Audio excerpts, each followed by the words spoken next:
sure what else there is to say in regards to this 2021 New York Yankee team, but one thing is true.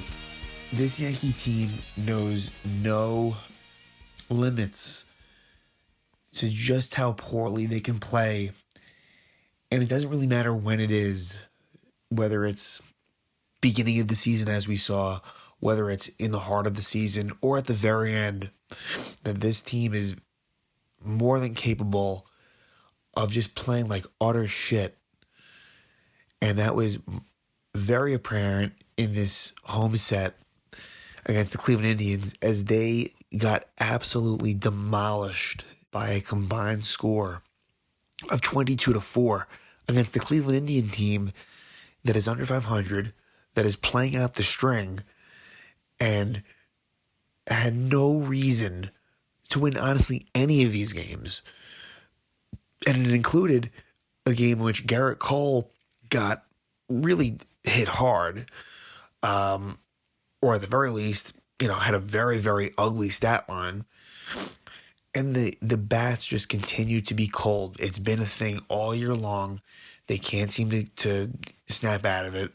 And when they don't make the playoffs, they shouldn't be confused as to why they didn't get in. I mean, there's almost everyone in this lineup, except for the exception of a couple of people, have had a really down season. And the stat lines and what you're going to see on their baseball cards are going to be really ugly. And it's not going to change. I mean, there's only 2 weeks left, so it's here to stay. But there's not a whole lot to say as far as these games go, as the Yankees would actually win Game 1 8-0, believe it or not. So all three of these games were blowouts. And in this one, Corey Kluber against his former team, the Indians, pitched very well. He pitched 6 innings of scoreless ball, and that was big for him because he has struggled really in every outing since he's returned from injury. So Kluber gets the job done. And in this one, it was really a lot of home runs from the Yankees. And it would start with Joey Gallo, who would homer in the second inning. His first of 2 home runs in this game, and he has been in a home run tear. However, Joey Gallo in Game 2 would leave the game early with neck stiffness. So just as he is sort of hitting his stride, we don't really know what his future holds at the moment. So Gallo would homer, and then Judge homers in the 4th, makes it 2-0. And then in the 7th, and this is, after Michael King comes in on the top of the 7th, and he would pitch 2 scoreless innings. So Michael King, since he's returned, has pitched really well. 2 innings, 3 strikeouts, just really good. And Gio Urshela in that bottom of the 7th would get an RBI single. And then the big blow to really put it out of reach would be a Brett Gardner 3-run homer to make it 6-0. And then in the 8th, Stanton homers and Gallo homers again. So 8-0, Licky pitches the 9th, easy win. And a needed win, a necessary win, and one that, would lead you to some optimism for the next 2 games. Oh, no. We've seen this team all year long. For you to ever feel comfortable, optimistic about this Yankee team, it makes me think that you're probably not watching. Because we've seen this team at the highest of high, only to just crash down immediately. And what happened in this series is a microcosm of the season. You win 8-0 in Game 1 against a, honestly, below-average Cleveland Indian team who comes into your home stadium. And then they whoop your fucking ass the next 2 games.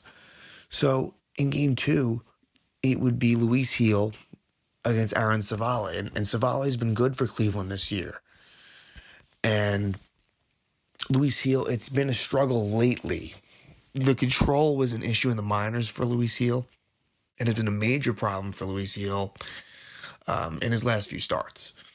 So he would only go 4 1/3, but he kept them in the game, if nothing else. And we'll talk about where the game really gets out of hand again. Keep in mind in this one that Gallo leaves early with neck stiffness. But it would be a home run by Chang for Cleveland in the 2nd to make it 1-0 Indians. in the fifth was when the floodgates would open. And who was responsible for that? Gary Sanchez. So when Oscar Mercado's up with one out, there's a pop-up, foul pop-up, and Sanchez just misses it. I don't know why.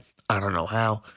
But this is what Gary Sanchez does. And, look, I'm sick and tired of it at this point. Gary Sanchez, he's not a guy you want to, if you want to have, a winning attitude, if you want to have a team that has true World Series aspirations, I'm sorry, Gary Sanchez is not part of that recipe. Especially at as important a position as catcher is, Sanchez is not the guy that you want in that situation playing big games. So I just think that you need to cut. I mean, it's not going to be easy. I don't think it's going to happen. But Gary Sanchez, and I'll throw Glaber in that as well. Sanchez and Torres, I don't mind if they are off this roster come next season. I don't care. I simply don't care. So Sanchez does this, and what do you know? The game blows wide open. Hit by pitch to Mercado. Jose Ramirez walks. And then Albert Abreu comes in. And for Albert Abreu, I think he's mostly been good. But there's been a few outings where he's gotten totally roughed up, and this was one of them. He gets absolutely annihilated to the point of him giving up on his own 5 earned runs in two-thirds of an inning, including a 3-run homer for Andres Jimenez to sort of top it off. And then in the 6th, a 2-run homer by Franmil Reyes of everyone's favorite, Andrew Heaney, because, Andrew Heaney absolutely deserves to be on this roster. He's very, very deserving. He hasn't struggled at all. And then Giancarlo Stanton would hit a meaningless solo homer, but he has been one of the bright spots, and it would be his 30th home run for Stanton. And they made it to 10-1, and then Heaney gives up another homer because, there wouldn't be a game where, Heaney wouldn't allow multiple home runs, especially in Yankee Stadium. So Jose Ramirez would homer off to make it 11-1, and then Luke Voit hits a 2-run shot to make it 11-3. It doesn't matter. They get killed. Yeah. So you go into the last game, and in the last game, it's basically, okay, Garrett Cole's on the mound versus Eli Morgan. So it sucks when you get the sweep, but all right, we'll win the series. We'll win 2 out of 3. No. And Garrett Cole, what he did in this one, he may have very well blew his AL Cy Young. This outing may have done that. He ends up going 5 2/3 innings, 10 hits, 7 earned runs, gives up 2 homers. Also hit by pitch that started the game. Hit a pitch that started the game for Garrett Cole. So just totally fell flat. It's something that Cole usually steps up in the big spots. I don't know what happened here, but he was awful, and it was from the outset. And there was a 2-run single by Harold Ramirez in the first to make it 2-0. Harold Ramirez would get a 2-run single in the third. Then an RBI single by Roberto Perez. Gio Urshela would homer to cut the lead to 5-1. And I'll give, again, Gio, he's been better lately. So I'm happy to see that Urshela is kind of rounding back into form. But then it's a couple of home runs against Cole. Jose Ramirez in the 5th. Roberto Perez in the 6th. And then pretty much from then on, it would be Lucas Licky and then Clark Schmidt. Clark Schmidt would get hit. And I haven't really been impressed by Schmidt when he's been in the majors. He would be sent down after the game. Luis Gil was actually sent down after the second game, and they called up Esteban Florial. And then it sounds like Luis Severino is going to take the spot for Clark Schmidt. So you're going to see Severino back for the first time in a while. Eventually Herman, eventually Loaisiga, eventually Tyone. But they're running out of time. They have 4 series left, 2 weeks left.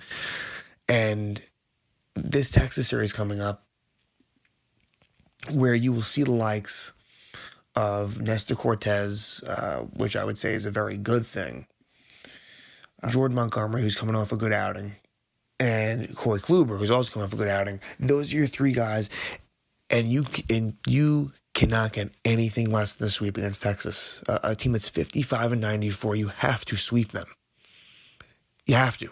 You do that, and then all of a sudden, you have a very important 6-game stretch against Boston and Toronto.